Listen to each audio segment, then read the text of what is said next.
Olá, seja bem-vindo ao nosso canal de filosofia, o Filosofia de Bolso. Você que está chegando agora e não me conhece, meu nome é Guilherme, eu sou estudante de filosofia. Então seja bem-vindo ao nosso canal, veja aqui os vídeos, curte, comenta e compartilha. Muito bem, hoje eu gostaria de falar com vocês sobre a crise da razão. Isso mesmo.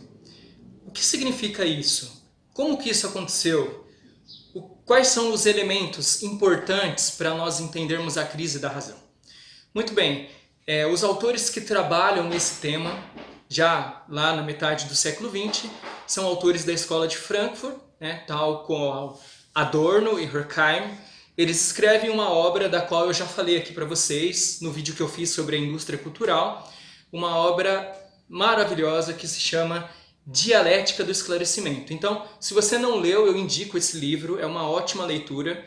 Ali tem ótimos elementos filosóficos, históricos, muita coisa boa para a gente refletir sobre a nossa sociedade capitalista.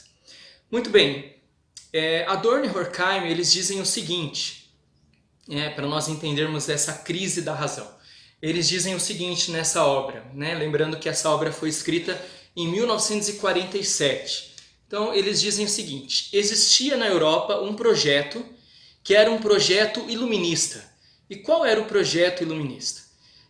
O iluminismo dizia: nós vamos levar a sociedade e o ser humano a um progresso tal da qual ninguém tem clareza agora, mas será o progresso, o melhor progresso da história, e nós teremos seres humanos melhores, nós teremos uma sociedade melhor.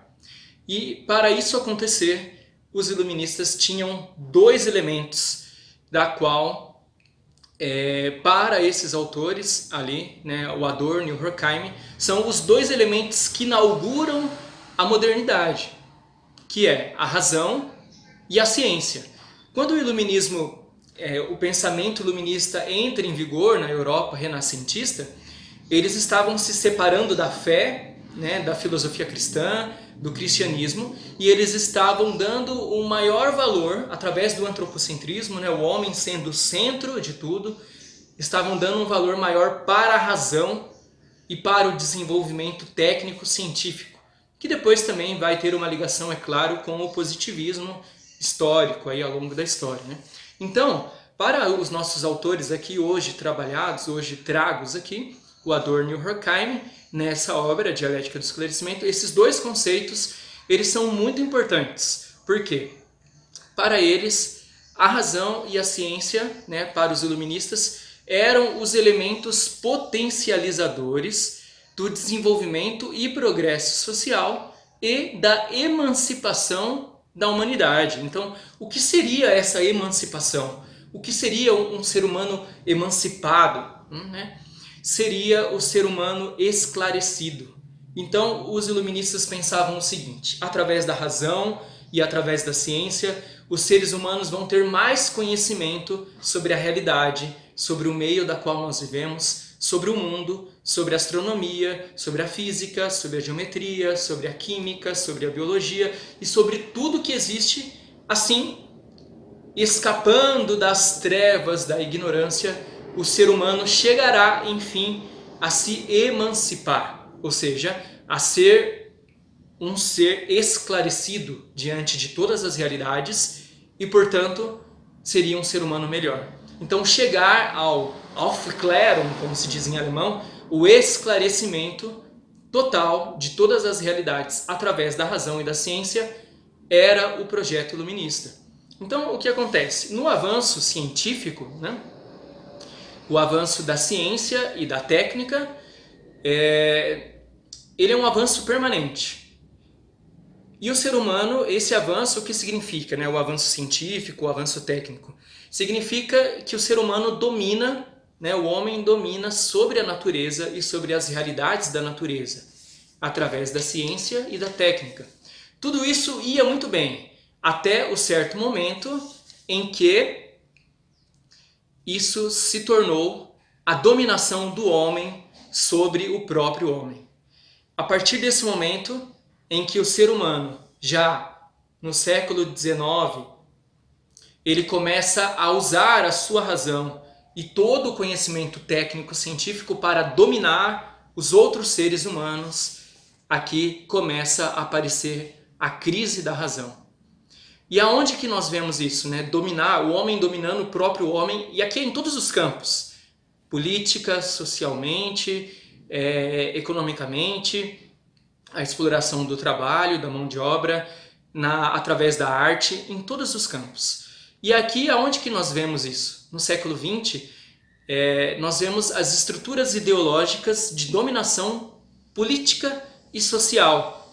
Então nós vemos os regimes totalitários, ali entre o final do século XIX e o século XX, nós vemos as duas grandes guerras mundiais acontecendo, nós vemos grandes fatos, né, de dominação do homem sobre o homem, de um país sobre o outro, através das grandes guerras, e nós vemos as grandes catástrofes e as grandes barbáries da humanidade. E aqui, o que os nossos autores querem mostrar com a crise da razão? Eles querem mostrar o seguinte: o homem esclarecido, ele foi capaz de fazer barbárie, ele foi capaz de fazer a Segunda Guerra Mundial, ele foi capaz de matar milhões de judeus no campo de concentração, ele foi capaz de matar milhões de pessoas nos regimes comunistas ou nos regimes nazistas, em todos os regimes totalitários.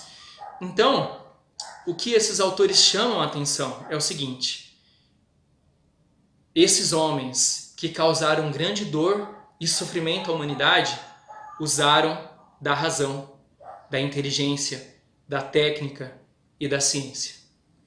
E aqui a gente encontra a crise da razão e nós conseguimos entender que o projeto iluminista, ele falhou. Pois o desejo iluminista era que, através da razão e da ciência, o homem chegasse ao Aufklärung, né? A maioridade da razão, como dizia o Kant.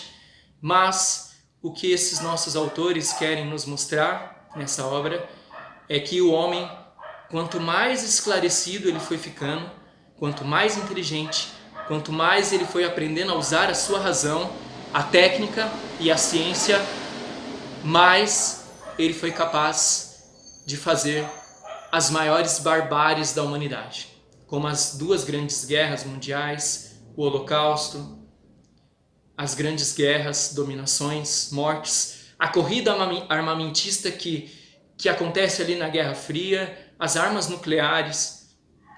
Então, aqui nós encontramos uma falha. E nós, aqui, metade do século XX, o que os nossos autores querem demonstrar é que a razão entra em crise. E qual é a consequência que hoje nós, contemporâneos do século XXI, recebemos? A primeira consequência positiva é a seguinte: nós não devemos confiar apenas na razão. Nós não devemos pensar que apenas através da razão e da ciência solucionaremos todos os problemas da humanidade, pois, lembre-se sempre, os maiores ditadores foram muito inteligentes. E o aspecto negativo é, hoje, as pessoas têm dificuldade de acreditar na ciência. Isso é uma consequência direta dessa crise da razão que acontece em meados do século XX. Então, diz aí se você gostou, diz nos comentários, nós nos encontramos semana que vem. Um abraço a todos, vamos juntos filosofando.